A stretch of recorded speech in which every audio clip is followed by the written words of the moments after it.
Shalom brethren, kanisa la Parousia, hamjambo. Hamjambo.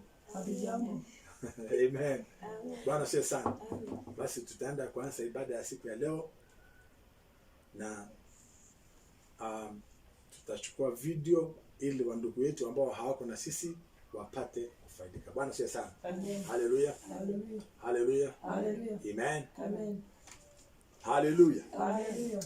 Wana wa Mungu tumepata ufalme wetu, tunamiliki kwa milele, o milele hata milele. Wana wa Mungu tumepata ufalme wetu, tunamiliki kwa milele, o milele hata milele. Tunamiliki milele hata milele, tunamiliki milele hata milele. Tunatawala milele hata milele, tuna ushindi milele hata milele, tuna amani milele hata milele, tunatawala milele hata milele, na Mungu wetu milele hata milele, Simba wa Yuda milele hata milele, anatawala milele hata milele, Simba wa Yuda milele hata milele, ni Yesu wetu milele hata milele, anatulinda milele hata milele, anaokoa milele hata milele, anatuponya milele hata milele. Wana wa Mungu tumepata ufalme wetu, sisi tunamiliki kwa milele, o milele hata milele. Tunamiliki milele hata milele, tunatawala milele hata milele, fimbo ya chuma milele hata milele, o tumeponywa milele hata milele, anatulinda milele hata milele, ni Mungu wetu milele hata milele, atubariki milele hata milele, ni kimbilio milele hata milele, ni tumaini milele hata milele, ni ngao yetu milele hata milele, ni nguvu yetu milele hata milele. Wana wa Mungu tumepata ufalme wetu, tunamiliki kwa milele, o milele hata milele. Wana wa Mungu tumepata ufalme wetu, tunamiliki kwa milele, o milele hata milele. Tunamiliki milele hata milele.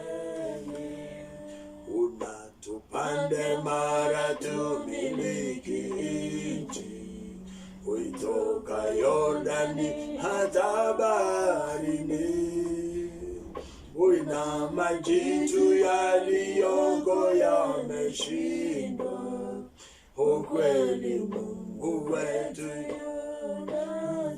Unatupande mara tumiliki nchi, kuitoka Yordani hata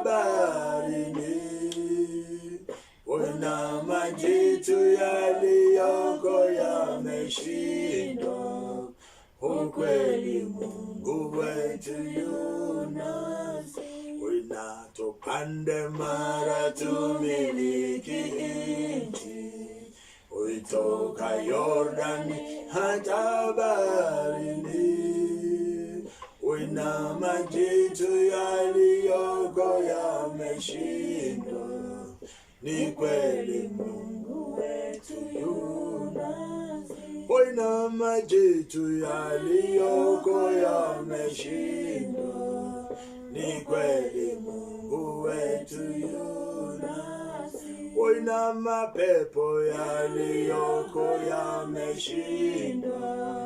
Ukweli Mungu wetu yunasi. Wina magonjwa yaliyoko yameshindwa. Ukweli Mungu wetu yunasi. Wina maradhi yaliyoko yameshindwa. Ni kweli Mungu wetu yunasi. Wina waganga walioko wameshindwa. Ni kweli Mungu wetu yunasi. Wina tupande mara tumiliki nchi. Uitoka Yordani hata baharini. Wina majitu yaliyoko yameshindwa. Ukweli Mungu wetu yunasi. Wina majitu yaliyoko yameshindwa. Ni kweli Mungu wetu yunasi. Una korona iliyoko imeshindwa. Kweli Mungu wetu yunasi. Wina magonjwa yaliyoko yameshindwa. Ni kweli Mungu wetu yunasi. Wina mapepo yaliyoko yameshindwa. Ni kweli Mungu wetu yunasi. Wina magonjwa yaliyoko yameshindwa. Ukweli Mungu wetu yunasi. Ni kweli Mungu wetu yunasi. Hakika Mungu wetu yunasi. Ni kweli Mungu wetu yunasi. Unatupande mara tumiliki nchi. Uitoka Yordani hata baharini. Una majitu yaliyoko yameshindwa. Ukweli Mungu wetu yunasi. Wina majitu yaliyoko yameshindwa. Ni kweli Mungu wetu yunasi. Wina mapepo yaliyoko yameshindwa. Ni kweli Mungu wetu yunasi. Haleluya. Sisi ashaka. Sema asante Yesu. Tunakupenda kwa sababu wewe uko pamoja nasi. Na majitu yote, na makorona, na ma-TB, na makanza, na majitu wengine kubwa yameshinda. Tunamiliki nchi hii kuanzia Garissa mpaka Mombasa, kuanzia Kakamega mpaka Garissa. Tunamiliki nchi kutoka Moyale mpaka Nairobi mpaka Mombasa, kutoka Garissa mpaka Nairobi mpaka Mombasa. Tunamiliki Ashankai. Amen. Hallelujah. Amen. Bwana asifiwe sana. Bwana asifiwe sana. Hallelujah. Amen. Basi tunaanza somo letu la leo na tutajaribu kwenda haraka kwa sababu ya kwamba hatuna wakati, na tena kwa sababu ya kwamba video haisi kuchukua maneno mengi. Bwana asifiwe sana. Nitawafundisha mambo matatu ambao itatupatia ushindi wakati huu. wakati nchi inaumia, wakati nchi inalia, wakati nchi uoga imetanda kila mahali. Bwana sasa. Amen. Wakristo tunasema kuna kuinuliwa. Amen. Haleluya. Leo kuna kuinuliwa. Haleluya. Amen. Bwana sasa. Corona haitaharibu maisha yetu. Uoga haitaharibu maisha yetu. Kansa haitaharibu maisha yetu. Blood pressure haitaharibu maisha yetu. Majitu yaliyoko nchi hii, majitu tutawashinda wote. Amen. Bwana sasa. Hallelujah. Haleluya. Amen. Ndio tunaimba hivyo, nasema na tupande mara tumiliki nchi na majitu yote yameshindwa. Haleluya. Amen. Kanisa la Bwana la songa. Kanisa la Bwana la songa. Vita vimeshindwa, adui amesitwa, wateule tunasonga. Tusiondoshwa katika vitisho. Kanisa la songa mbele. Kanisa la Bwana la songa. Kanisa la Bwana la songa. Vita vimeshindwa, adui amesitwa, wateule tunasonga. Tusiondoshwa katika vitisho. Kanisa la songa mbele. Wababa wa Yesu twasonga. Wababa wa Yesu twasonga. Vita vimeshindwa, adui amesitwa, wateule tunasonga. Tusiondoshwa katika vitisho. Wababa twasonga mbele. Wamama wa Yesu twasonga. Wamama wa Yesu twasonga. Vita vimeshindwa, adui amesitwa, wateule tunasonga. Tusiondoshwa katika vitisho. Wamama wasonga mbele. Bwana sasa. Ni wakati yetu ya kufanikiwa. Ni wakati wetu ya kusonga mbele. Ushindi ni wetu. Bwana sasa. Amen. Nimesema nitawafundisha mambo matatu. Nitawafundisha mambo matatu. Number 1, juu ya mwamba huu, Mathayo 16. Juu ya mwamba huu nitalijenga kanisa langu. Juu ya mwamba huu nitalijenga kanisa langu. Number 2, kitu inaitwa the Holy Communion, ama meza ya Bwana. Nitawafundisha kanisa wakati kanisa limefungwa. Sasa tuko manyumbani, lakini nashukuru Mungu wetu kuna njia tunaweza kuwasiliana. Amen. Kuna siri tatu inaitwa deep secrets. Deep secrets. Deep secrets ya Mungu. Kuna siri ya imefichwa, siri kuu tatu ambazo nitawafundisha. Siri ya kwanza, juu ya mwamba huu nitajenga kanisa langu na milango ya kuzimu halitatingisha. Nataka mnielewe vizuri. Bwana sio sana. Siri ya kwanza, Yesu akauliza akasema, watu wanasema kama mimi ni nani? Wengine akasema wewe ni Elijah, wewe ni Jeremiah, wewe ni mmoja wa manabii, wewe ni mmoja wa wale. Lakini Yesu akawauliza hao akasema, na nyinyi mnauliza, na nyinyi mnasema mimi ni nani? Peter akajibu akasema, wewe ni mwana wa Mungu uliye hai. Wewe ni Kristo mwana wa Mungu hai. Lakini kumbuka maswali ni kwamba mwana wa Adamu ni nani? Haleluya. Si mwana wa Mungu, mwana wa Adamu ni nani? Yesu akasema, damu na nyama haijakufunulia hii, bali Baba yangu aliye mbinguni aliyekufunuliwa. Na akasema, na juu ya mwamba huu nitalijenga kanisa langu, na milango ya kuzimu hailitatingisha. Siri ya kwanza ni kufahamu mwamba ni nini, juu ya mwamba hii ni nini, ili Mungu aweze kujenga kanisa lake. Mungu hawezi kujenga kanisa lake ila katika foundation, ya hii neno. Haleluya. Na patuni ni meza ya Bwana. Meza ya Bwana ni amana sana kushinda siri ya tatu kubwa ambayo imefichwa na sasa Mungu anafichua. Ni meza ya Bwana.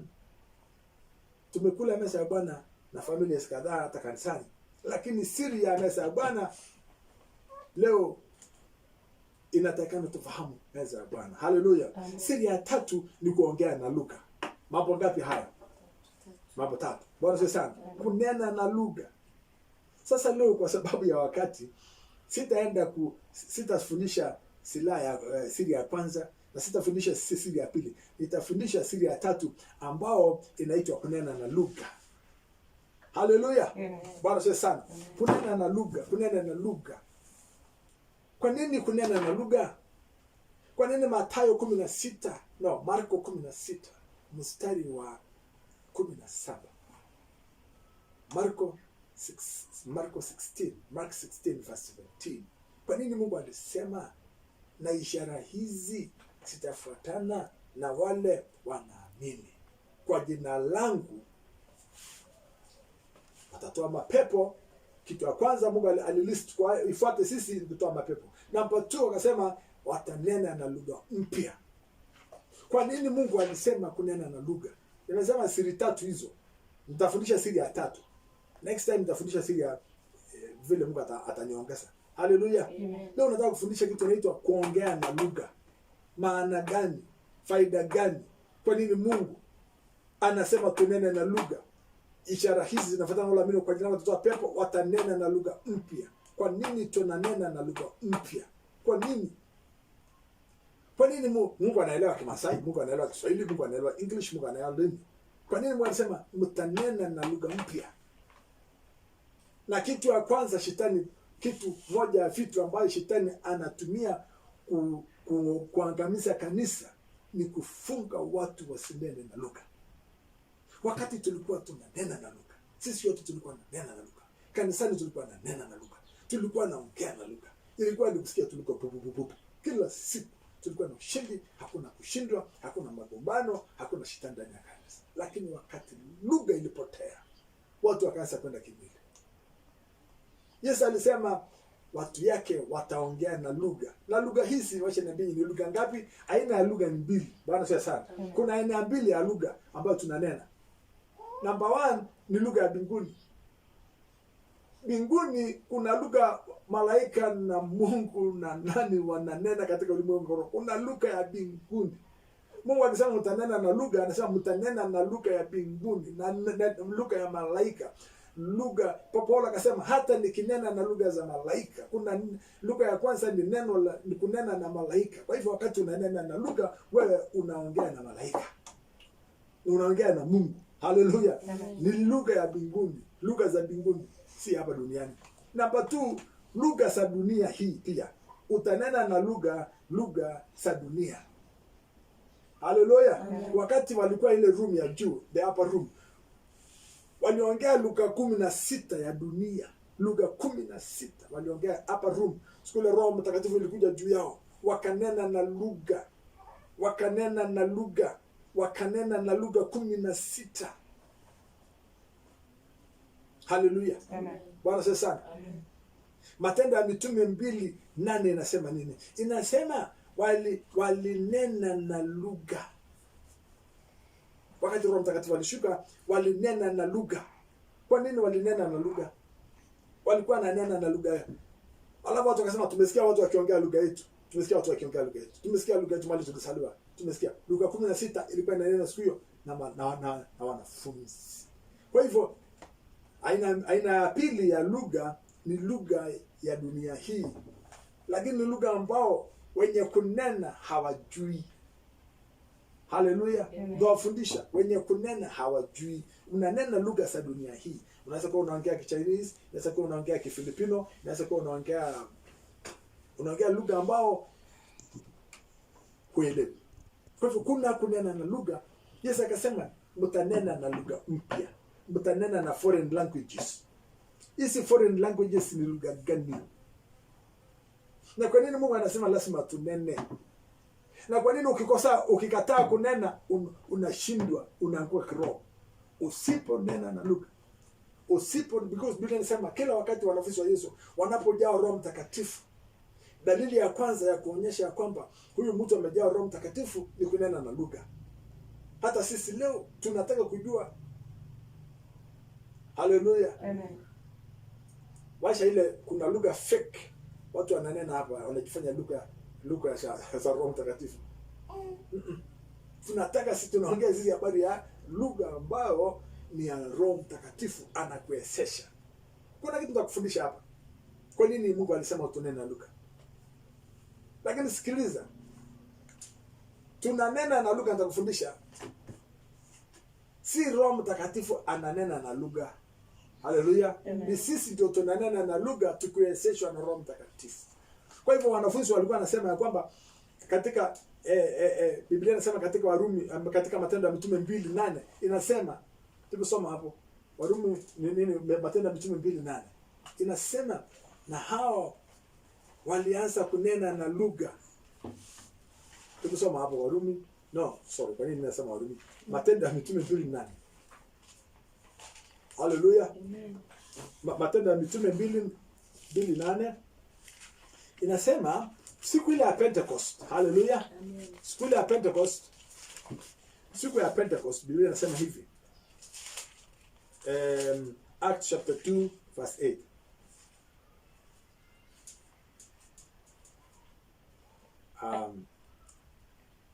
Bwana asifiwe sana. Haleluya. Tuanze na 4. Acts chapter 2 verse 3 mpaka 8. Bwana asifiwe sana. Haleluya. Tumesoma hapo. Inasema wakajawa Roho Mtakatifu wote. Verse 2, yani verse 4.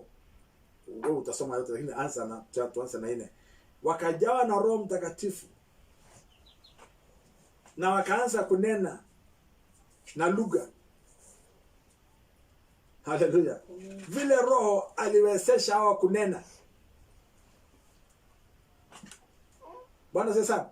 Kuna kitu nataka kufahamu hapa. Number 1, utanena na lugha. Lakini si wewe unanena. Unanena lugha, si wewe ile lugha ya Kiswahili na Kizungu na nini, unajua ile lugha ujui. Unanena ile lugha ujui. Vile Roho anakuwezesha kunena. Tumesoma na Kimasai. Nigan engianget sinyati ninje boki nitaru airo kulikai kutukie ana naidini engianget sinyati meiroro ningito engianget yetoiro wewe utaongea lakini nikidimbe engianget sinyati. Roho Mtakatifu anakuwezesha lakini ni wewe ndio utanena. Bwana asifiwe sana. Sikiliza hapa niwaambie wapendwa. Ni kwamba watu wengi wanafikiri ni Roho Mtakatifu ndio ananena. Hapana, ni wewe ndio unanena ukiwezeshwa kunena na Roho Mtakatifu. Bwana asifiwe sana. Haleluya. Haleluya. So, soma 8. Nani ikasema kwa nini watu wakaanza kusikia? Kwa nini tunasikia watu wakiongea lugha zetu? Soma 8. Ainyona pe kiningito yo poki iro mkutukiangu nai kini yo mkutukia na yini. Bwana asifiwe sana. Wakasema wajamani, sisi nasikia hao Wayahudi wanaongea lugha tofauti kwa lugha zetu ambao mahali tulizaliwa. Walikuwa wanaongea lugha 16. Kila mtu anasikia lugha ya kwao. Hawa watu wakinena. Roho Mtakatifu akija ndani ya mtu, lazima kuna kunena na lugha. Kwa nini kunena na lugha? Nimekwambia kuna lugha mbili unanena wakati unaongea na lugha. Kuna lugha ya mbinguni. Haleluya. Unanena lugha ya malaika. Number 2, unanena lugha ya dunia hii lakini mwenye kunena hajui. Kwa sababu ni Roho Mtakatifu ndiye ananena kupitia wewe. Wewe ni chombo, wewe ndio unaongea ukiwezeshwa na Roho Mtakatifu. Bwana asifiwe sana. Amen. Haleluya. Amen. Haleluya. Amen. Bwana asifiwe sana. Amen. Wakati Mungu aliumba mbingu na nchi, kwa nini Mungu ana insist? Kwa nini Mungu ana insist mambo ya kunena na lugha? Kwa nini na Mungu anaelewa Kizungu wa jamani na Mungu anaelewa lugha zote, anaongea anaambia watu yake mtanena na lugha? Ni kwa sababu wakati tulienda Mwanzo, Genesis chapter 1 verse 1. Twende kwa haraka Genesis chapter 1 verse 1.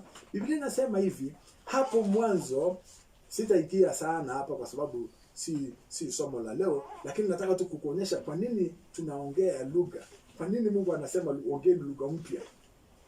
Kwa nini Mungu anasema tuongee lugha? Kwa nini Mungu anasema tuongee lugha? Ni kwa sababu soma Genesis chapter 1 verse 1. Mwanzo 1:1. Inasema hapo mwanzo Mungu aliumba mbingu na nchi. In the beginning God created the heaven and the earth. And the earth was without form and void, and darkness was upon the face of the earth, of the deep. And the Spirit of God moved upon the face of the waters. Bwana asifiwe sana. Amen. Hallelujah. Amen. Hallelujah. Amen. Sikilizeni hapa. Hapo mwanzo Mungu aliunda mbingu na nchi. Niliwafundisha siku moja message ya creation. Wakati Mungu aliunda mbingu na nchi, aliunda mbingu na nchi ikiwa inashikana. Walipokuwa hivi, walikuwa wananena lugha moja. Walikuwa wanasikizana. Dunia yote ilikuwa inanena lugha moja. Bwana asifiwe sana. Hata wakati Mungu aliunda Adam, walikuwa wanawasiliana tu na Adam na lugha ya mbinguni. Adam alikuwa anaongea lugha ya mbinguni. Hallelujah. Mungu aliunda mbingu na nchi pamoja. Lakini shetani alipokundua Mungu ameunda mbingu na nchi, akaja akaharibu, akafuruka, akaharibu. Ilionyesha ni kama mayai. Ni kama wakati Mungu ameunda mbingu na nchi, shetani akaja akatingisha ile mayai hivi, ile kitu yellow na ile nyeupe ikashikana, ikaharibika. Ikawa si mayai tena, haisi kuzaa mtoto. Hallelujah. Biblia inasema na dunia ikawa na giza, ikawa patupu, ikawa shapeless, ikawa void. Mungu hakuunda kitu ambacho ilikuwa haina shape. Mungu hawezi kuunda, lakini shetani aliharibu, akaleta giza ya kwanza. Ilikuwa verse 2. Verse 2 ndio giza ya kwanza kuja ulimwengu. Ndio shetani anaitwa giza. Hawa shetani ni giza kwa sababu alilete giza. Wakati Mungu aliunda mbingu na nchi, aliweka nuru yake. Bwana asifiwe sana. Lakini giza lianza hapo tu. Shetani aliingilia pale tu, akaharibu nchi, si dunia hii. Ukisoma hapa, hii si kusema ati Mungu aliunda. Ukisoma chini ndio utaona Mungu aliunda ardhi na mchanga na maji na nini. Lakini hii si maji. Hii nchi hapa ni ulimwengu wa kiroho.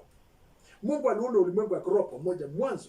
Mbinguni na nchi ilikuwa pamoja. Na Yesu atarudi tena kutoka ndio sasa mwishoe Mungu atarudi kutoka mbinguni kuja kuishi duniani na sisi. Dunia itarudi, Mungu atarudi duniani. Sema amen. Amen. Hallelujah. Tulisema kwa sababu samani Mungu, mbingu, dunia ama watu walikuwa pamoja na Mungu tangu mwanzo. Dhambi ilipoingia ikaingia tofauti, ikagawanyika. Sasa tuko na huko juu malaika, roho za watu watakatifu, Mungu Baba, wakaenda ulimwengu wa roho. Sisi duniani ikabaki na ulimwengu ya chini. Ikawa katikati kuna gap. Ukisoma Genesis kuingia gap kwa sababu ya giza. So kwa sababu shetani alitaka, wakati Mungu aliunda, shetani akaharibu. Mungu akaamua kuficha kila kitu. Akaunda vitu katika kitabu ya Mwanzo, akaficha ili afunue hizo vitu katika kitabu ya Ufunuo. Ufunuo ni kusema wakati Mungu aliona shetani anaharibu mpango yake, akaficha ili yeje ifunuliwe wakati wa ufunuo. Bwana siya sana. Amen. Hallelujah. Amen. Hallelujah. This is subject la leo. So ili shetani mara nyingi, sasa kuna kitu mbili hapa. Mungu akagawa, ukisoma hapa, Mungu akasema wacha nuru iwe na wacha giza liwe. Let there be light, and there was light. And God said the light, and God saw the light that it was good, and God divided the light from darkness. Sikiliza, hapo mwanzo tu Mungu akatawanyisha mambo haya. Shetani alipofuruka nchi, akaharibu shape, akaharibu mambo yake. Si nchi hii, lakini kumbuka nchi, ulimwengu wa roho, that is. Wakati aliharibu, sasa Mungu akagawa giza na nuru. Hallelujah. Amen. Hallelujah. Amen. Lugha, wakati ile Babel, wakati Nimrod alijenga ile Babylon, Mungu akaharibu lugha za watu, akaharibu malugha, akaconfuse lugha za watu nini, kwa sababu kuna lugha ile shetani anasikia watu. Mungu akafukuza Adam katika shamba la Eden, lugha ya mbinguni ikaharibika. Bwana asifiwe sana. Amen. Hallelujah. Amen. Sasa wakati tumerudishiwa Roho Mtakatifu, wakati tumerudishiwa pumzi ya Mungu, kunena na lugha ni kurudishiwa uwezo ya kunena na lugha ya mbinguni. Ile lugha ya mwanzo, ile lugha ya Adamu na Mungu katika shamba la Edeni. Haleluya. Bwana sio sana. Na mimi nawatabiria leo shamba la Edeni itarudi duniani. Miti la uzima imerudi duniani. Haleluya. Lugha ya mbinguni imerudi duniani. Shamba la Edeni imerudi duniani. Sema amen. Haleluya. Bwana sio sana. Kwa hivyo kuna giza na nuru. Mungu alitenga tangu mwanzo. Na ndio hii siri nawapatia mimi ni ya kushinda kukaa kuwa umeshinda corona kila siku. Bwana sio sana.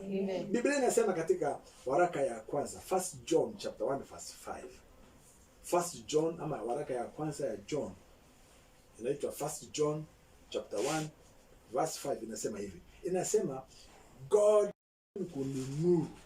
Mungu ni nuru na kwake Mungu yeye hakuna giza kabisa.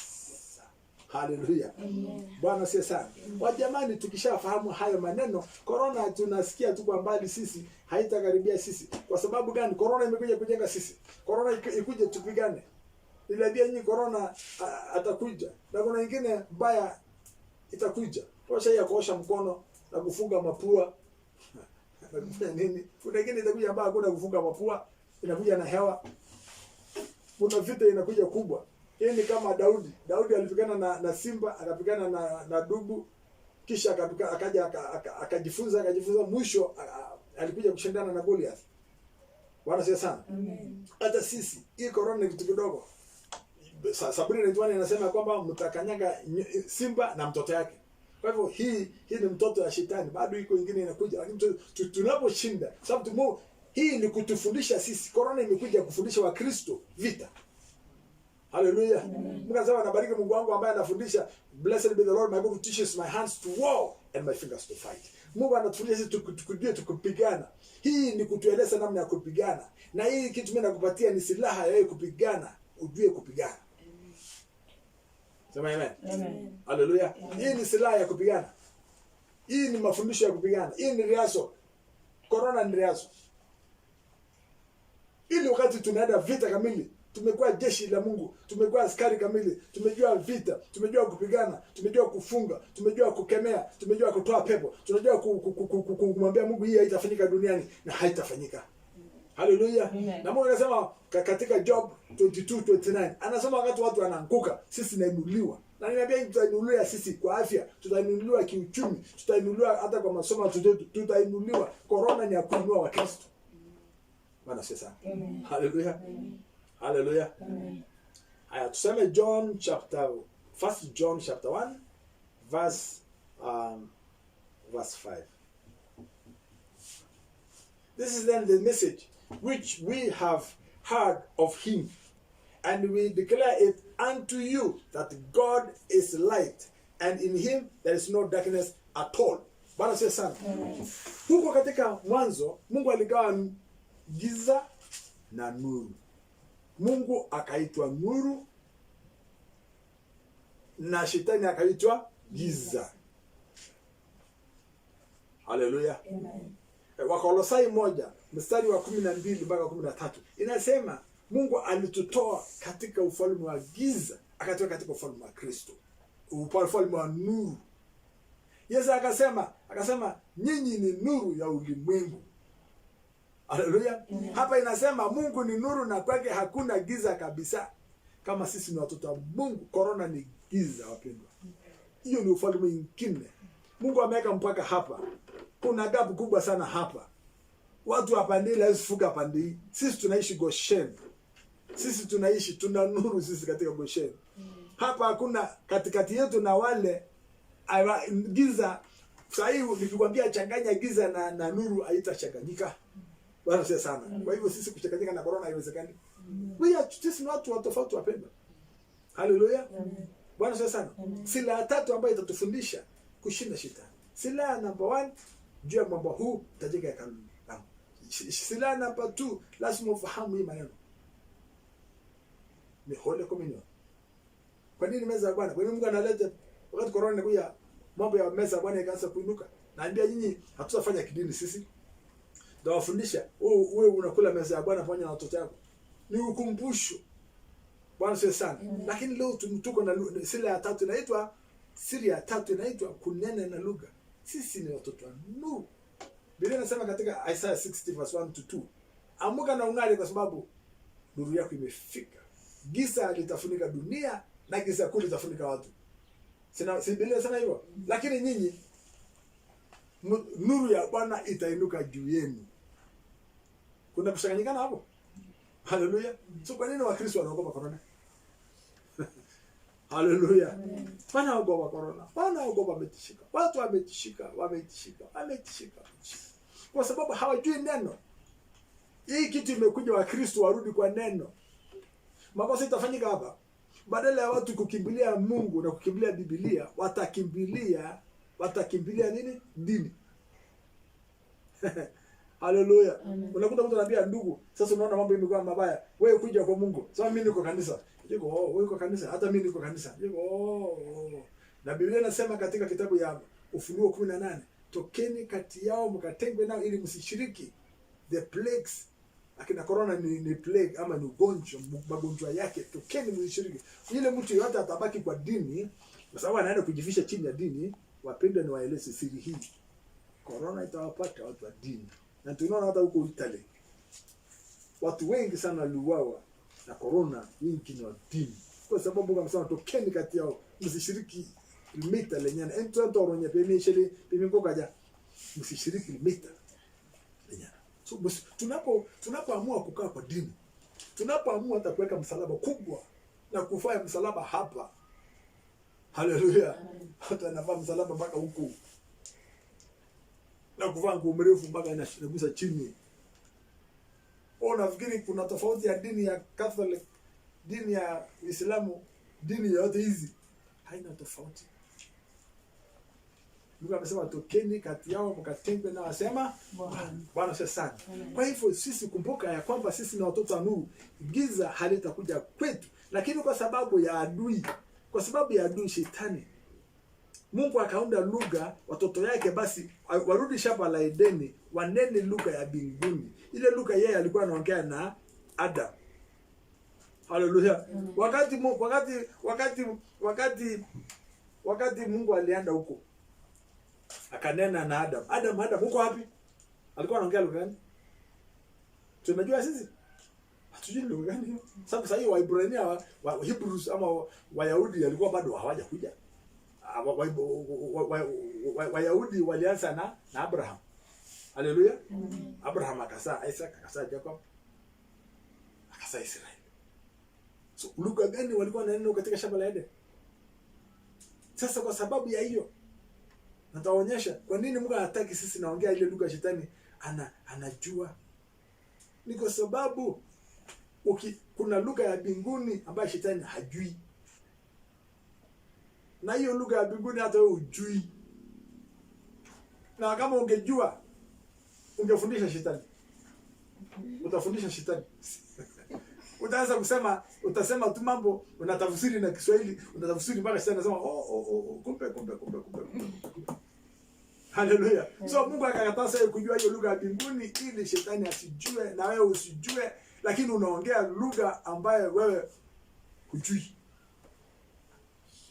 Bwana sasa sana. Kwa nini? Kwa sababu ukishajua siri hii italiki kwa shetani na mtaumia, atajua tu. Umeongea sema mimi naenda Mngeso. Mimi naenda wapi? Sisi nisikia unaenda Mngeso. Anaenda kukekea mbishi pale kwa daraja. Haleluya. Bwana sasa sana. Haleluya.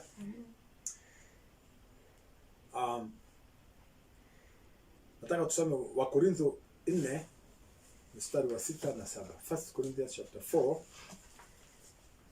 1 Corinthians chapter 4 verse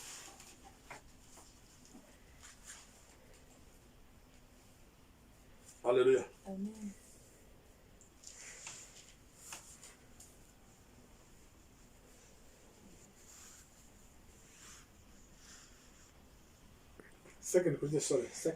Wakorintho wa pili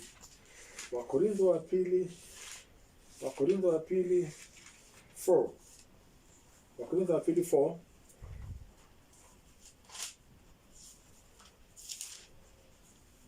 Bwana asifiwe sana.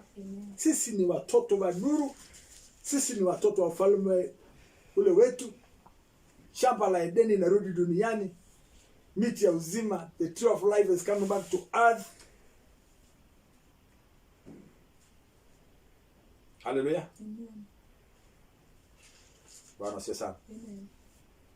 Sasa nikifika 25 minutes unasimamisha na kuanza tena 25.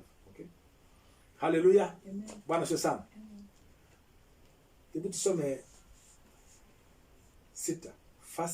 Second Corinthians chapter 4 verse 6. Inasema, for God who commanded the light to shine out of darkness. Mungu aliamuru nuru ing'are kutoka giza. Wakati Mungu aliunda mbingu na nchi, shetani akaleta giza. Mungu akaamuru tu siku hiyo. Paul alikuwa anasema Genesis chapter 1 verse 1 2 3 mpaka 5. Mungu alipounda mbingu na nchi ilikuwa na nuru peke yake, lakini giza ikakuja. Si Mungu akuleta giza, shetani alileta giza. Kwa sababu tayari alikuwa amefukuzwa mbinguni. So alipokuja akaona Mungu anaunda kitu mpya, akaharibu akaleta giza. Mungu akaamuru giza. Akaamuru giza iwe giza, akaamuru nuru, akasema nuru toka katika giza. Bwana asifiwe sana. Amen. Ndio unaona Yesu alipozaliwa akapelekwa Misri ili arudi akisemekana nimeita mtoto wangu kutoka Misri, kutoka giza. So sisi yote tumetoka giza kuingia kwa nuru. Bwana asifiwe sana. Amen. God commanded light to shine out of darkness. Huyo Mungu, hiyo nuru ya Bwana imeangaza roho zetu. Itupatie nuru ya kufahamu utukufu wa Mungu mbele ya Kristo Yesu Mwokozi wetu. Lakini tuko na hiyo uwezo ndani ya hii chombo. Hiyo kujua mambo ya roho na nuru iko ndani ya chombo hiki ambayo inasaliwa ya dunia, iko inasaliwa na mama hapa duniani, imekaa hapa duniani. Bwana sasa sana. Tumesoma na kama sasa.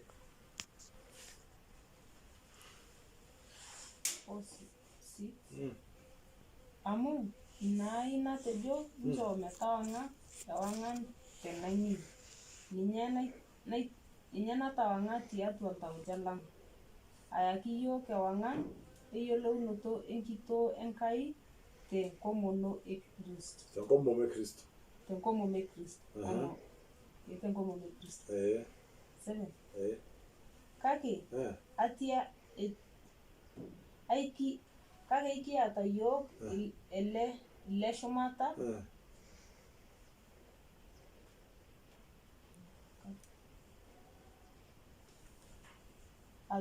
iki atayok ele shumata atua masaa o kulu. Iki atayok ele shumata toke na shumita iki ele shumata tiatu masaa kake aiki atayok ele shumata atua masaa o kulupo te elioyu njere ore na bolon magilani na enkai inua. Bwana sana. Iki atayok ele shumet. Iki atayok ele shumat tiatu masenko. Kwenda na sidani enkai. Kwenda na utukufu wa enkai, utukufu wa Mungu iko katika vyombo vya dunia hii ambaye ni wewe na mimi, imewekwa na Mungu hii mambo. Haleluya. Bwana sana. So Mungu aliamuru giza, akasema ni giza. Alafu akasema naamuru nuru itoke katika giza. Na Mungu akagawa Goshen na Misri. Wakati wakati giza ilikuja duniani, mahali watoto wa Israeli walikuwa wanakaa kulikuwa na nuru. Mungu aliamuru tangu mwanzo ya kwamba watu wangu wataishi kwa nuru. Hakuna giza mbaya kama corona. Haleluya. Kwa hivyo si yetu. Bwana sana. Mimi naambia Rabaruseni hii kitu ile corona si yetu. Na haisi kutisha sisi. Kwa sababu tangu mwanzo Mungu aliamuru nuru itoka wapi? Kwa giza. Bwana sana. Tumesoma first Peter 2:9. Akasema we are a royal priesthood. We are a holy nation. We are a peculiar generation. People of another generation. To show forth the praises of God who has called us from darkness to his marvelous light. Tunaongea sisi. First Peter 2:9. Nasema kwamba sisi tumeitwa na Mungu tuonyeshe utukufu, tuonyeshe nuru. Lazima watu wajue ya kwamba corona si nuru. Sasa tunaogopa nini? Airaranta olorere ogeluno. Tijera olorere ogeluno. Sisi ni watu wateule. Nkasisin enkaji enkito. Ni nyumba ya Mungu, watu wa Mungu, ya utukufu wa Mungu. Olorere sinyati. Watu takatifu wa Mungu. Iltung'ana lenkai makeon. Sisi ni watu wa Mungu. Pee itumutumu ainosai nkiasin enyanak. Ili tuonyeshe utukufu wa Bwana wetu Yesu Kristo. Enking'asia oloipoto ntae aitung'ua enaimin. Aitijing atua ewang'an enye naing'asiasho. Basi, Bwana sasa. Tumetoka katika giza. Wapendwa, hii ni giza. Kwa hivyo tunapokuja kwa Mungu, ile kitu inatuwezesha kukaa katika nuru ni Roho Mtakatifu. Na tukishakuja katika nuru kuna lugha ya pale. Lakini bado hatutasahau ile lugha tulikuwa nao gizani kabla tujaokoka. So Mungu wakanena lugha mbili siku hiyo. Wakanena lugha ya mbinguni na wakanena lugha ya watu. Ni kusema watu walikuwa watu wa duniani wamebadilishwa, sasa waongee lugha ya mbinguni. Kwa hivyo walikuwa wananena pia lugha ya ile watu wa duniani. Lakini si wale hawakuwa wale watu walikuwa wanaongea, hawakuwa wanajua wanaongea nini. Bwana siya sana. Tunaponena na lugha sisi, vile Roho Mtakatifu anatuwezesha. Tunanena na lugha ya mbinguni na lugha ya dunia hii ambayo hatujui. Wapendwa, haitakuwa lugha kama unajua. Haleluya. Haitakuwa lugha kama unajua. Na kama wewe, wacha nikwambie hivi. Kama wewe uongee na lugha, ningeshauri ufanye hivi. Very simple. Kama mtoto mdogo tu. Kama mtoto ile mdogo kabisa. Wewe kaa tu hivi. Sema, Baba, katika jina la Yesu Kristo Mungu wangu, mimi nataka kuongea na lugha. Ninaamini ya kwamba umeweka Roho Mtakatifu ndani yangu ili niweze kunena na lugha. Ninapokea hicho kipawa cha kunena na lugha, na sasa mimi naanza kunena na lugha. Ni asante Mungu umenipatia kunena na lugha. As simple as that. Ni rahisi hivyo. Unatulia tu mbele ya Mwenyezi Mungu. Kama uongee na lugha. Ni lazima kila mtu anene na lugha. Haleluya. Amen. Haleluya. Kama hakuna Mkristo anaokoka na asinene na lugha, hakuna. Lakini wacha nikwambie mimi. Haleluya. Sabuni simejaa kwa duka. Nimekibado sabuni na duka. Kwa nini watu wengine bado wanaenda wachafu? Na sabuni kwa kuoka. Nani aliwakataza? Na maji kwa kangarindani vipi inatembea? Haleluya. Haleluya. Kwa hivyo kunena lugha iko na Mungu ametuwekea lugha tunene, lakini haiwezi kutulazimisha tunene na lugha kama sisi hatutaki. Wewe ndio utasikia kwamba mimi nimezaa mtoto na sasa mtoto anaoshwa anaoshwa ni mwakereke ila wakereke unaachana na kereke bila nyang'o sabuni nyangu omo ni yangu sabuni tukia kare ino unaosha mtoto yako unaosha mtoto kwa sababu unataka mtoto wako awe msafi. Lakini kuna mwingine ataacha kusafisha mtoto. Bwana sio sana. Mpaka akipita huko kwa barabara unasikia harufu ya mtoto hapa. Ukojoa juisi ingine mkojoa imejaa mpaka leo. Sabuni iko kwa duka ndio, karai iko kwa duka ndio, maji iko kwa Ngarinari River ndio, lakini anakataa kwenda kushota kuoga. Mimi kuna watu wengine akipita hapa ama asai watu wanafanya makazi ngumu ya mashamba. Ni Musa dajoro kwa watu wana. Kwa sababu ukibeba na gari tutajua chafu kweli chafu mtu. Haogi juisi na jana na juisi na kile. Kunena na lugha iko mpaka leo. Mungu ametupatia uwezo ya kunena na lugha. Lakini kama hakusema Roho Mtakatifu ndiye atanena na lugha, ni wewe utanena na lugha. Utanena lugha za mbinguni hapa duniani ama utanena lugha za duniani hapa duniani. Lakini kumbuka kwamba utakuwa unanena lugha ambayo wewe hujui. Kwa hivyo unakaa tunamwambia Baba, mimi nataka kunena na lugha. Uniwezeshe kunena na lugha. Ninapokea Roho Mtakatifu ili ninene na lugha. Asante Mungu. Watu wanacomplicate kunena na lugha ama kujua Roho Mtakatifu. Mtu anaenda msituni, anaenda anafunga na kuomba, mwingine anaenda wapi, anang'ana tu Mungu mjaza Roho Mtakatifu. Hapana, hii ni kipawa cha bure. Unapewa bure. Unapewa bure tu. Mungu anakupatia tu. Kama vile ulipewa mtoto. Nani alijua mimi nitazaa mtoto? Sio ulijikuta tu umezaa mtoto. Haukwenda kufunga na kuomba. Ulizaa kipawa cha bure cha Mungu. Bwana asifiwe sana. Haleluya. Haleluya. Kwa hivyo Mungu ukitaka kunena na lugha, mwambie tu Mungu. Mungu, mimi nataka kunena na lugha. Na Mungu atakuwezesha kunena na lugha. Haleluya. Bwana asifiwe sana. Na Roho Mtakatifu ndio atakuwezesha kunena na lugha. Walinena na lugha vile Roho aliwezeshwa kunena na lugha. Amen. Vile Mungu aliweza, yani Roho ndio, sikiliza, wewe ndio unanena kile unawezeshwa na Roho. Na niambie kwa sababu gani? Mungu hataki, Mungu ana lugha yake ambayo shetani hajui. Sasa wewe ukikaa kunena ile lugha unajua shetani atasikia maombi yako na atafanya nini? Wakorintho wa kwanza 1:5 inasema ya kwamba ukitaka kutajirika, ukitaka kuwa tajiri, ukitaka kutajirishwa kiroho na kimwili na kila kitu, nena na lugha. Ukitaka utajiri wa ulimwengu huu, ukitaka utajiri ya kiroho kwa kila jambo, kwa kila kitu, tumsoma Wakorintho wa kwanza chapter 1 verse 5. Verse 5, 1 Corinthians chapter 1 verse 5 inasema utatajirishwa wewe kwa mambo yote wakati unanena na lugha. Nasema aje? Amo, Kore tapoki uitoi? Ntair karsisi. Ntair karsisi. Pompu kundot poki. Nyinyi ni matajiri ya kila aina. Yatata ingeno poki. Na indimidim atolimu katukuru. Bwana asifiwe sana. Sikiliza, kila ngeno, kila utajiri, kila kitu iko kunena na lugha. Tumesoma na Kiswahili mani. Wakorintho kwanza.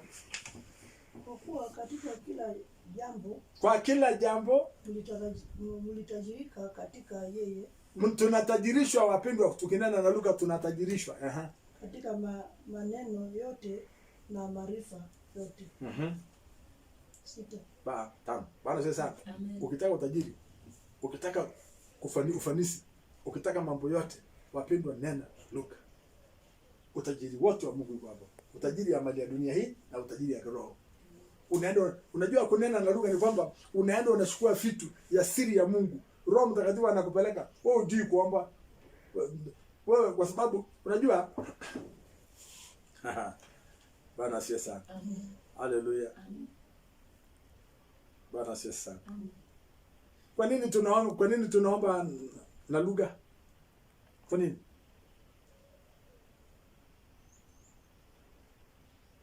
Twende kitabu ya Warumi.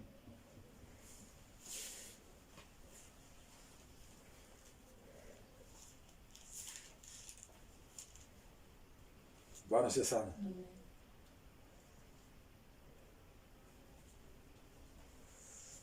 Kwa nini tunaendelea na lugha? Kwa nini Mungu anatupatia msaidizi? Yesu alisema nitawatumia msaidizi.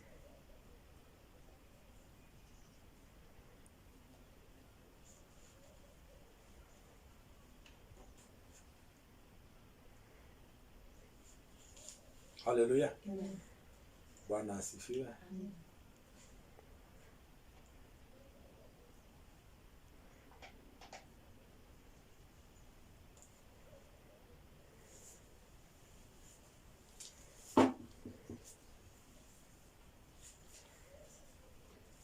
Hoja.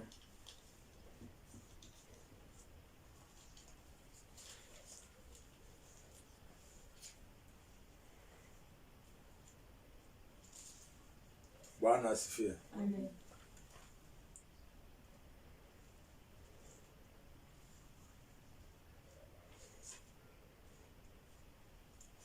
Kwa sababu hatujui kuomba vile inatupasa.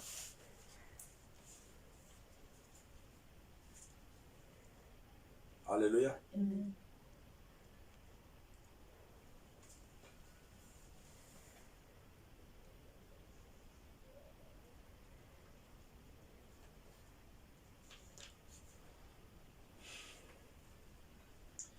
kuna faida nyingi sana unapata kunena na lugha. Lakini kwa sababu kitu ya kwanza ujue kwamba Mungu wetu anatupatia Roho Mtakatifu ili ituwezeshe kuomba kulingana na mapenzi ya Mungu, kwa sababu sisi hatujui kuomba vile inatupasa kuomba ama vile inatupasa. Sasa Mungu anatupatia Roho Mtakatifu atuwezeshe tuombe vile yeye mwenyewe anataka tuombe.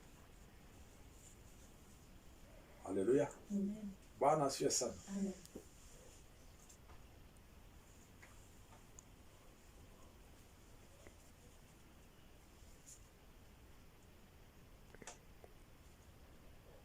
Haleluya. Amen.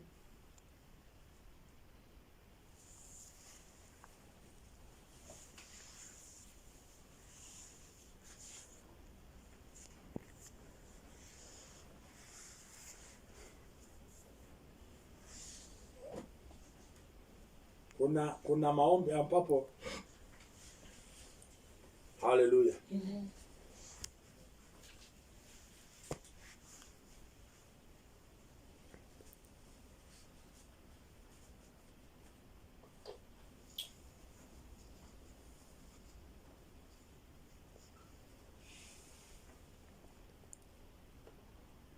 Biblia inasema hatujui kuomba vile inatupasa.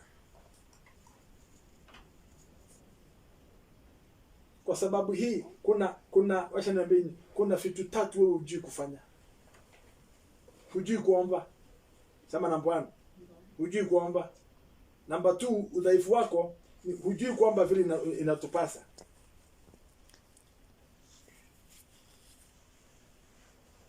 Haleluya. Amen. Bwana sasa sana. Amen. Kwa sababu hatujui kuomba na tukiomba, unajua walifika mahali akamwambia Yesu tufundishe kuomba. Nikamwambia haleluya. So, msaidizi anapokuja anakuwezesha kuomba kulingana na mapenzi ya Mungu, kwa sababu wewe mwenyewe ukikaa hapo hujui kuomba vile inatakikana. Kwa hivyo Mungu anakupatia msaidizi ili uombe vile Mungu anataka. Haleluya. Amen. Nisikaya male. Amen. Inatupasa tuombe. Haleluya. Amen. Kuna faida ambazo inakuja katika kuomba na lugha.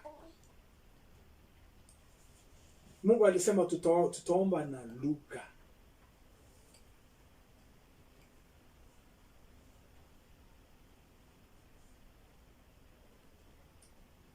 Na nimesema si wewe ndio unaomba, lakini unawezeshwa na Roho Mtakatifu.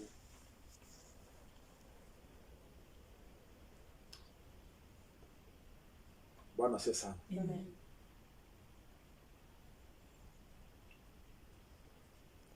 Haleluya. Nataka tuende pole hapa, sababu nataka ushike kitu.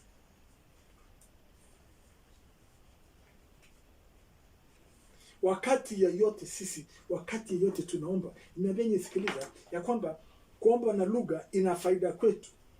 Kitu cha kwanza ni kwamba kwa sababu sisi tulikuwa kwa giza, tulikuwa watu wa shetani bandile, tumetoka tu kwa neema tukaja bandei. Sasa hatujui kuomba. Hatujui kuomba. Tuko na udhaifu ngapi? Moja, hatujui kuomba. Namba 1, hatujui kuomba. Namba 2, hatujui kuomba. Kama basi unajua kuomba, hatujui kuomba vile inatupasa. Yesu wanafunzi akamwambia, Yesu utufundisha na kuomba. Haleluya. Amen. Si kwamba hajui, lakini alikuwa tu hataki kuomba. Warumi, nimesema tuseme Warumi ngapi? Warumi 8. Haleluya. Amen. Warumi 8:26. Inasema hivi, likewise the Spirit also helpeth our infirmities. Sikiliza. Pia inasema Roho anatusaidia sisi katika udhaifu wetu, katika magonjwa yetu. Corona ni ugonjwa. Tukitaka kuweza corona na homa na mafua na TB na kansa, tukitaka kuweza ni mpaka tujipeane kwa Roho Mtakatifu, sababu Roho Mtakatifu anatuwezesha tuombe vile inatupasa. Anatusaidia. Bwana asifiwe sana. Amen. Tumesoma na Masai. Neja iko nkianget elotu alituyo tenchalana. Iki atenchalan bana sio sana. Teje iki atenchalan. Bikio la tu. Neki ataishalan yare. Bikio la tu mana ana yuni. Lakini kelo tunya alituyo tenchalana. Amen. Amu nikiyolo nikiyolo iyo ajo ainyo kiomuru nimikiyolo enikijo tinikiomon kake enkianget makewan na omono kiyo temion nabu temino suluyu. Haleluya. Kitu ya kwanza ni kwamba hatujui kuomba, tunahitaji na hatujui kuomba, lakini Roho Mtakatifu ataongea kwa ukali, ataongea kwa groaning. Unaona anaguruma, anakuombea wewe kwa sababu hujui kuomba. Kwa sababu Roho Mtakatifu Mungu anajua hutajua kuomba vile inapaswa, anakupatia Roho Mtakatifu akuwezeshe kuomba vile unapaswa. Haleluya. Bwana sio sana. Mungu atakupatia uwezo ya kuomba. Mungu atakupatia uwezo ya kuomba na lugha. Kwa sababu ya udhaifu wako, hujui kuomba. Na kama unajua kuomba hivi kidogo lakini hujui kuomba vile unapasa, ama hujui hata utaomba nini. Lakini Roho Mtakatifu anajua vitu ya ndani ya siri ya ndani huko ataenda kukuletea. Atakuombea aenda achukue kitu akuletee na utatajirika. Bwana sio sana. Haleluya.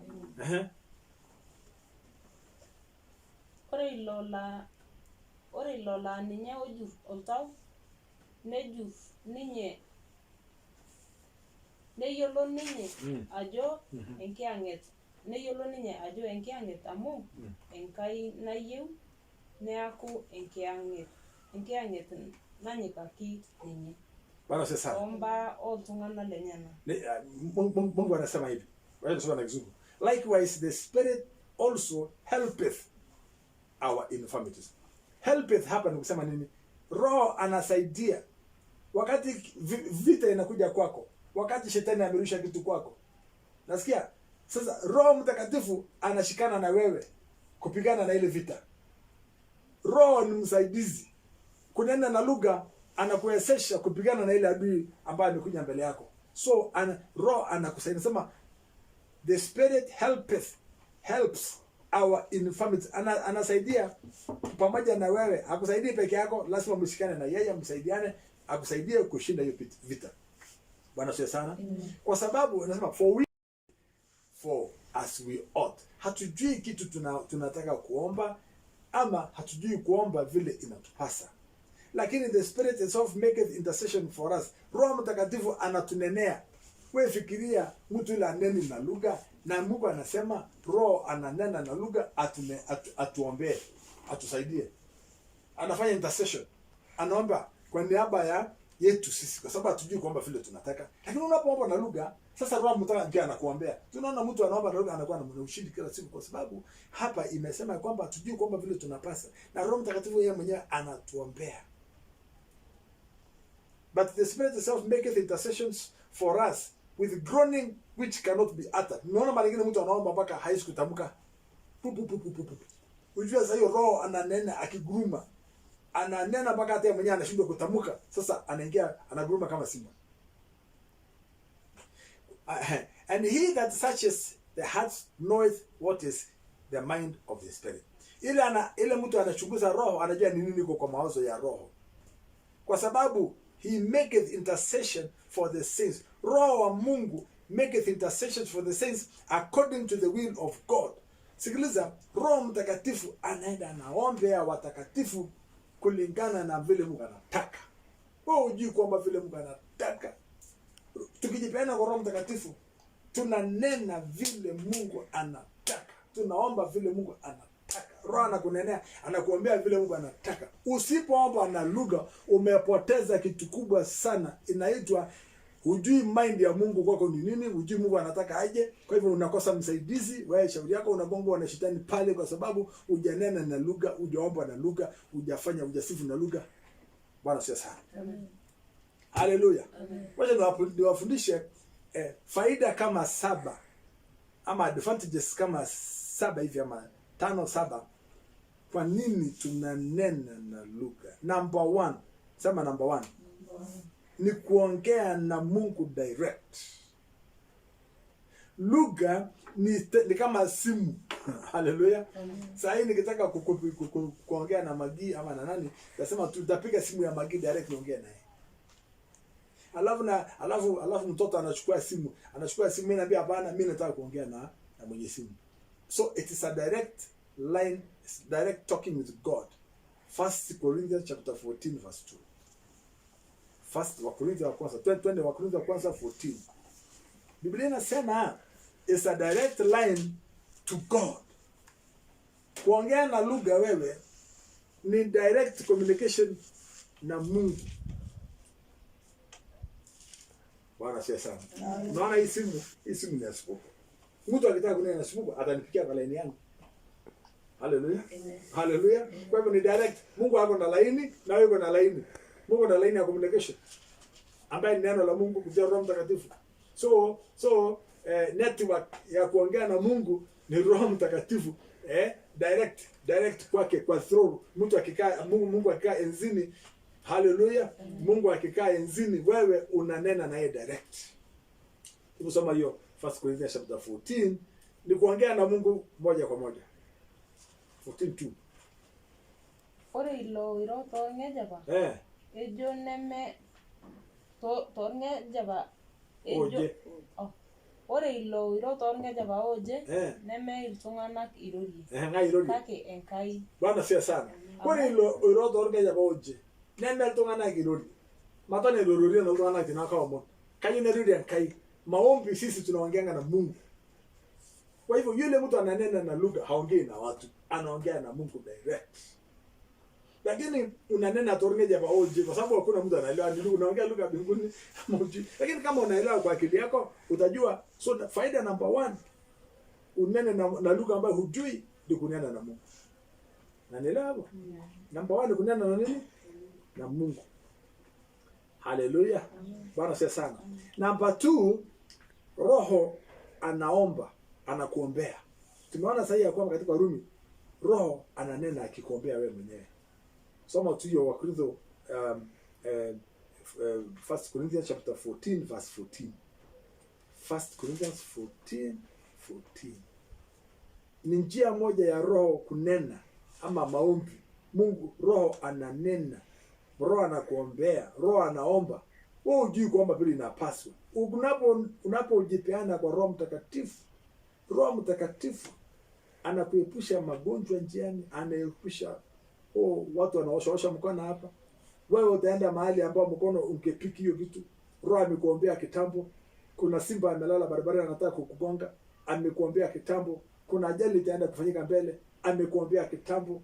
Kwa sababu yeye anajua mbele, anajua siri zote za mbele, anajua siri ya Mungu. Kwa hivyo unaponena na lugha ni njia moja ya Roho kuomba ama kuombea. 14 anasema nini? Amo tenaumon tonge jaba oje enkiangetai naumon kake meeta enaitayu ndamunotai nei. Kake 16. 14. Sikiliza. Unaponena na lugha, Roho ndiye anakuombea. Wewe hakuna kitu unajua. Sababu unaomba na lugha oje. Kama anajua ngejaba oje, kalo ngejaba ngejaba oje. Unaambia ni lugha ya nani hiyo? Haleluya. Bwana asifiwe sana. Na sisi naongeanga na ngejaba oje. Lugha fulani. Nikisema lugha fulani, ni mimi nanena lugha fulani. Hebu mami soma na Kiswahili. 14. Maana nikiomba kwa lugha, roho yangu huomba, lakini akili zangu hazina matunda. Bwana sasa. Wakati unaomba na lugha, kumbuka akili yako haikusaidii. Usijaribu kunena ati sasa unaongoza hiyo, unaongoza Roho kunena na akili yako. No, wewe kazi yako ni kufungua mdomo na kuongea lugha ile Mungu amekuwezesha. Nashukuru Kimasai nasema vizuri. Nikinena na lugha oje. Si mimi ninaomba, bali nani anaomba? Kiasi. Anakuombea. Wapendwa, corona iko. Ndio ile inasumbuka huko. Lakini Roho wa Mungu atatuombea kulingana na mapenzi ya Mungu. Kwa sababu hatujui kwamba sisi vile inatupasa. Hata sasa ukiniambia niombe corona isinipate. Sasa Mungu unisaidie corona isinipate, Mungu unisaidie. Lakini Roho Mtakatifu atasema, Mungu mtakatifu, hiyo mtu kesho ataenda na nyuki, atapitia na nyuki aende Nairobi, atoke Nairobi aende huku. Baba, na hapo ndio headquarters ya corona. Sasa Mungu hapo hiyo corona nazima kutoka hapo mahali yote anapita, anazima. Hallelujah. Because unajua kwamba lakini amekuombea. So ni njia moja ya Roho kukuombea. Number 1, unaomba na Mungu direct. Number 2, yeye mwenyewe anakuombea kwa Mungu.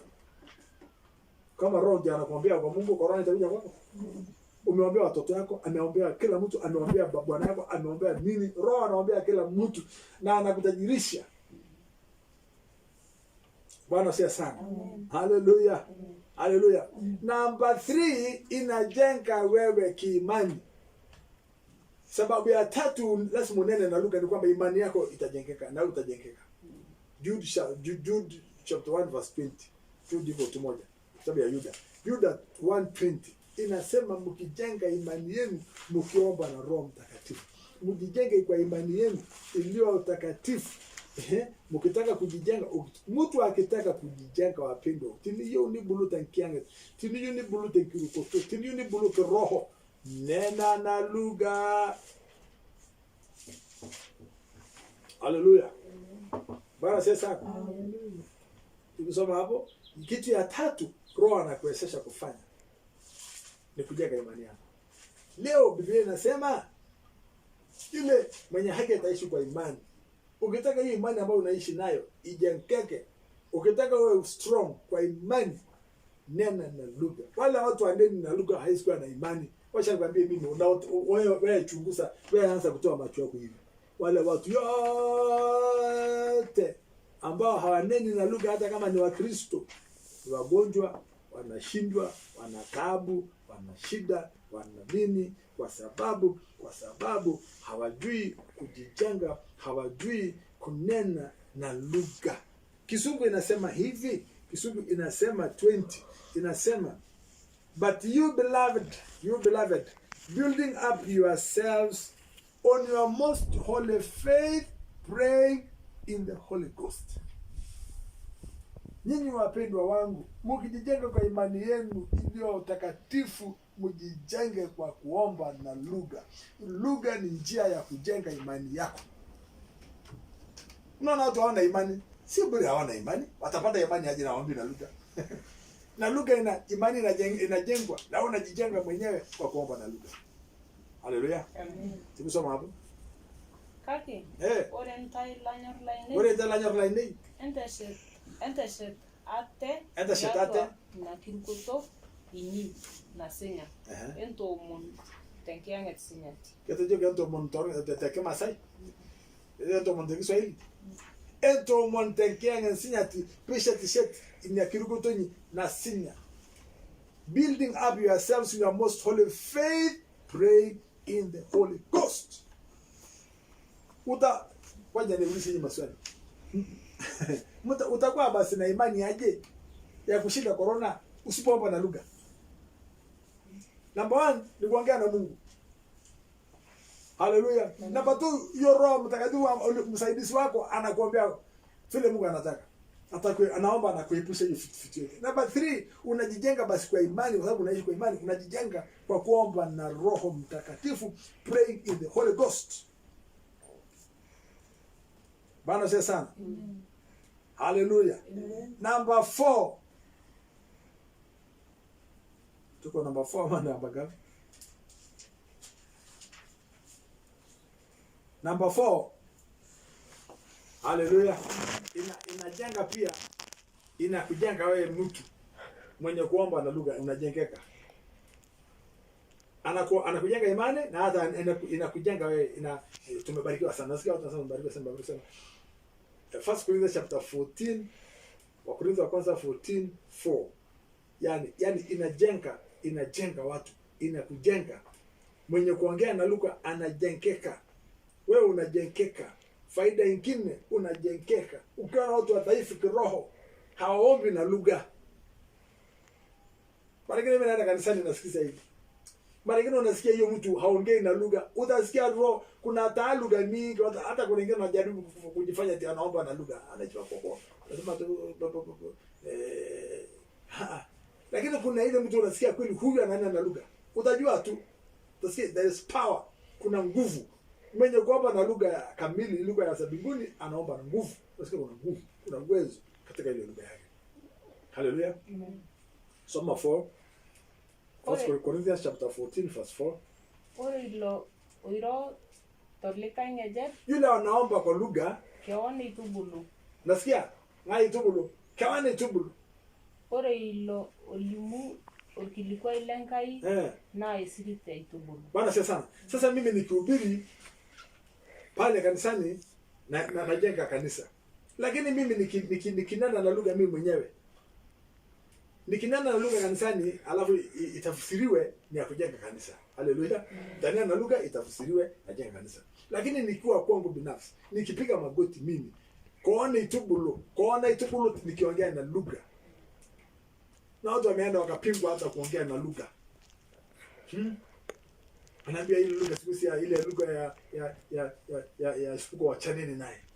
Hii si lugha ya Supuko, hii ni lugha ya Mungu. Itubulu kon tinini yako enkibiloto tinini yako ngopi na pungo na buleka tinini yako age kataa kunena na lugha. Okay, usiponena na lugha mintubulu na kon. Huwezi kujijenga, huwezi kuinuka, utakaa pale. Number 1, unanena na Mungu direct. Number 2, roho mwenyewe anakuombea. Number 3, inajenga imani yako kunena na lugha. Number 4, inakujenga wewe mtu kama binafsi. Ni piru kiroho, unaona tu unakuwa una imani, unaona tu unakuwa unaombea watu, unafanya nini kwa sababu umejua kuomba na lugha. Hallelujah. Hiyo ni number 4. Number 5 ni kusifu. Anakupeleka kutoka hapa, anafanya anakuwezesha usifu. Unasifu na lugha, unasifu na kusikia, unasifu. Kwa hivyo anakupeleka katika sifa zako, anakuweka mahali inafaa. Haleluya. Ni kufanya wewe usifu Mungu katika roho na kweli kwa wakati unamwimbia nyimbo. Wakorintho wa kwanza 14, 15 na 16. Soma hapo.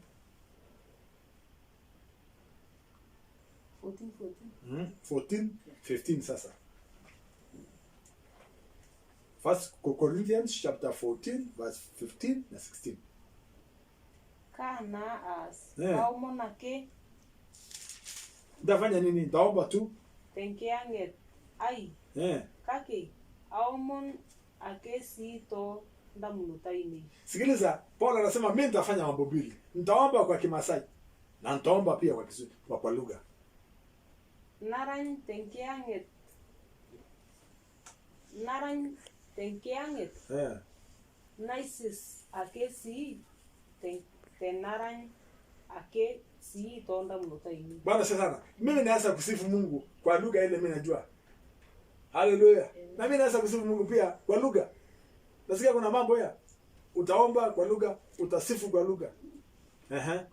Amo tinin choyo enashete ngiane tino kaji eiko likai oton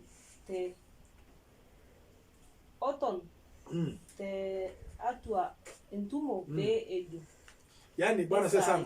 Bwana sana. Wewe sasa Paulo anasema kumbuka unaanza kwenda kuombea watu. Na wao wakati unaombea watu na ile mtu ajue unasema nini? Mmoja kusema amen. So wakati unaombea mtu ombea kwa ile lugha anasikia ili aseme amen. Haleluya.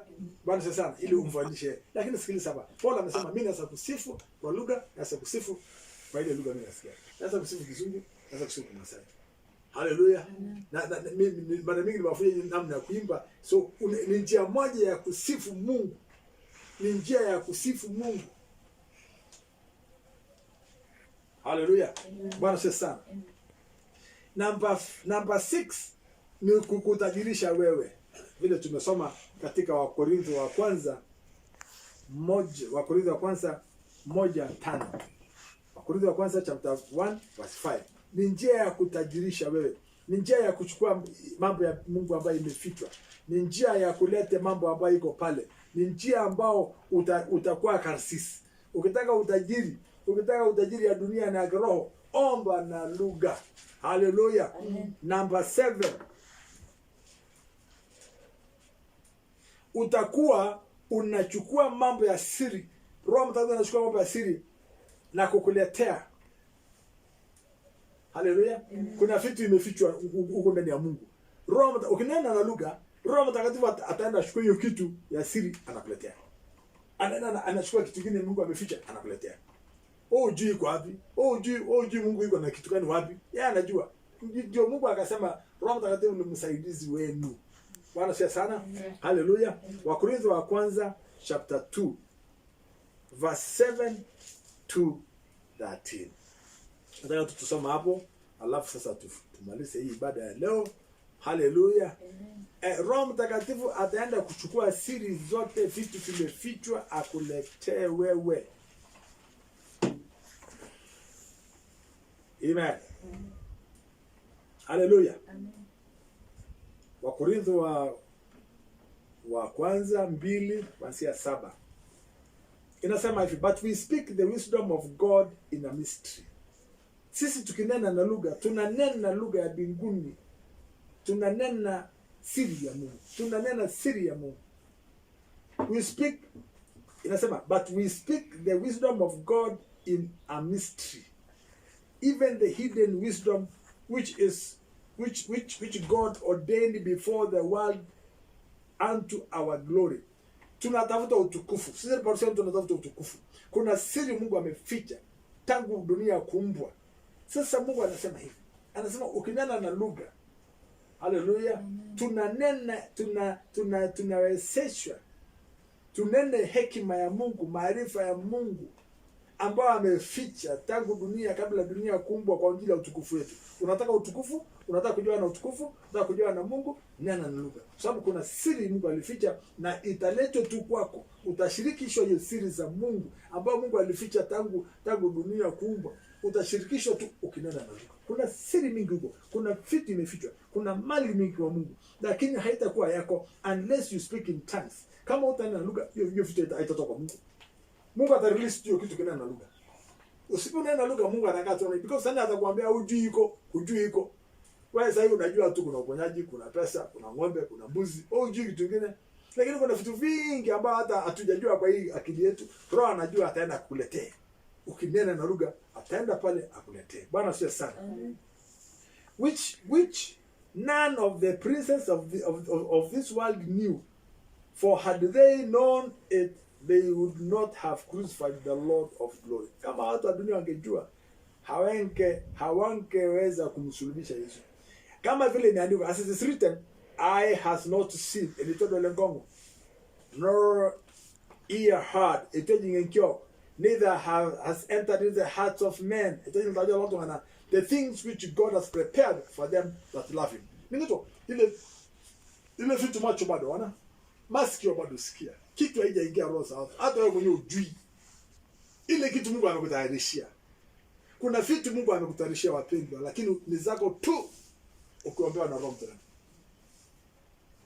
Ile macho bado wana, kufufuka macho kushaona. Nini kushaona? Watu kushika pesa kuna mambo ambayo bado masikio bado ona, macho bado sikia, haijaingia roho za watu. Ile kitu Mungu amekuwekea wewe ambao ilitodo ile nkongo. Haleluya. Ukitaka hizo vitu, nani atakuletea? Roho Mtakatifu peke yake ukinana na lugha. Bwana asifiwe sana. Amen. Haleluya. But as it is written, eye has not seen, nor ear heard, neither have it entered into the heart of man the things which God has prepared for them that love him. Kuna kitu Mungu amekutayarishia wewe ambao unampenda, lakini itatolewa tu na Roho Mtakatifu, msaidizi wako. Roho Mtakatifu ni msaidizi wako. Kunena na lugha, ataenda mahali hizo akuletee vitu vya siri na utatumia njia moja. Hallelujah. Amen. But God has revealed them unto us by the Spirit. Sasa tukitaka, unajua hii siri Mungu anatufunulia sasa hii. Tunafunuliwa kwa sababu tunanena na lugha. Ukinena na lugha unapata ufunuo. unapata ufunuo wa Mungu, unapata ufunuo ya siri ya Mungu. Biblia inasema katika Amos 3:7, Mungu alifanya kitu ila atafunua siri yake kwa watumishi wake manabii. Hao manabii wa Mungu, wale watumishi wa Mungu, wakitaka siri za Mungu, ni sharti wanene na lugha ili waletewe siri za imefichwa kabla dunia kubwa. Mungu alificha, aliunda vitu akaficha, sasa anafunua. Ukitaka ufunuliwe, atafunuliwa kwa kupitia Roho Mtakatifu. But God has revealed them unto us by the Spirit. For the Spirit searches all things, yea, the deep things of God. Roho anachunguza vitu yote, anachunguza, anatafuta vitu ya chini ya Mungu alete kwako. Kama utaomba na lugha, hiyo vitu itakuja. Hallelujah. Hallelujah. For what man knoweth the things of the man, save the spirit of man which is in him. Even so the things of God knoweth no man but the Spirit of God. Wewe sasa unajua vitu iko ndani yako. Mimi najua vitu iko ndani yangu. Haleluya. Sababu iko ndani yangu. Mimi najua niko na ng'ombe ngapi, mbuzi ngapi, nyumba ngapi, shamba ngapi, nini, niko sahihi dada hapo. Lakini vitu ya roho inajulikana Mungu peke yake. Kwa hivyo ni roho Mungu ndiye ataenda kuleta vitu ile ya Mungu ambayo sisi hatujui, atatuletea. Bwana asifiwe. Amen. Now we have received not the spirit of the world, but the Spirit which is of God, that we might know the things that are freely given to us of God. Sasa sikiliza hapa. Sisi tukitaka kujua, hatuwezi kujua ile vitu yote Mungu anatupatia ila kupitia kwa Roho Mtakatifu. Kwa hivyo sisi tumepokea roho wa Mungu, si roho ya dunia. Kuna roho ya watu wanataka hiyo, wanataka hiyo. Pesa ndio inaharibu dunia hii. Fungu la 10 inaharibu dunia hii. Juzi nilikuwa naongea na dada moja, nikamwambia sasa wewe, mimi niko na mbuzi 200 sasa hivi, kondoo 200 sawa ndio. Na yeye iko na mbuzi 10. Sasa atunangojea tu ifike 10, yako ifike 10 uniletee. Ikifika 10 unaniletea. Na tayari mimi niko na 20. Haramu gani hiyo? Na wanasema ni fungu la 10. Mimi niko na mbuzi 200. Tunaona wanajenga magorofa, wanajenga manyumba kubwa, wanatembea na mandege na nini, kwa sababu wananyang'anya maskini ile. Hao wametajirika na bado wanaenda kumwambia lete fungu la 10. Lete 10, lete. Na ukimweleza hiyo yake 10,000 hiyo mamilioni yote anapeleka wapi?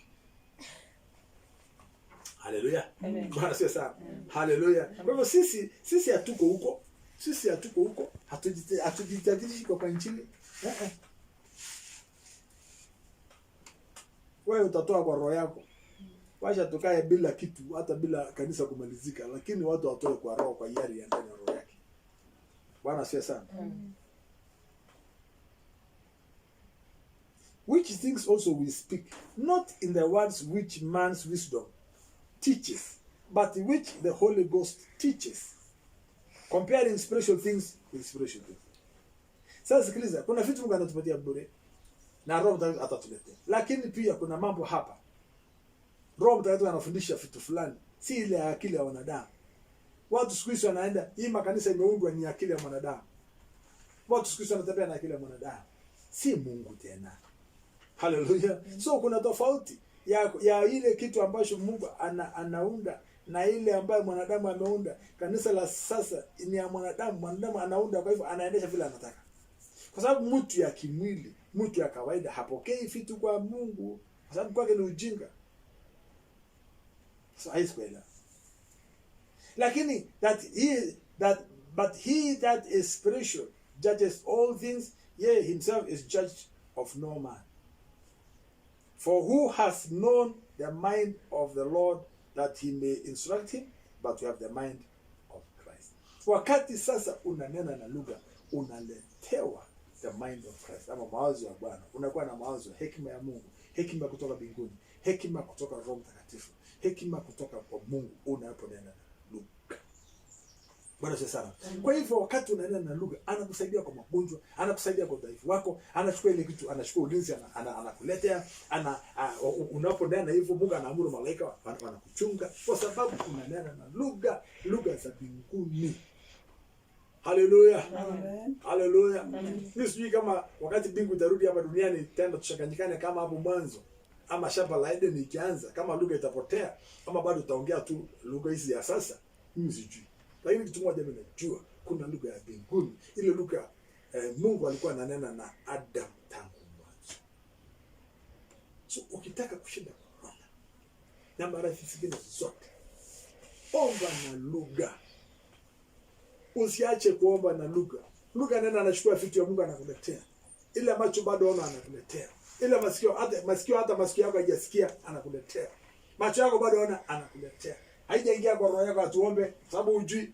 Wewe unafikiri ile macho bado ona, macho yako ndio itakuwa imeona.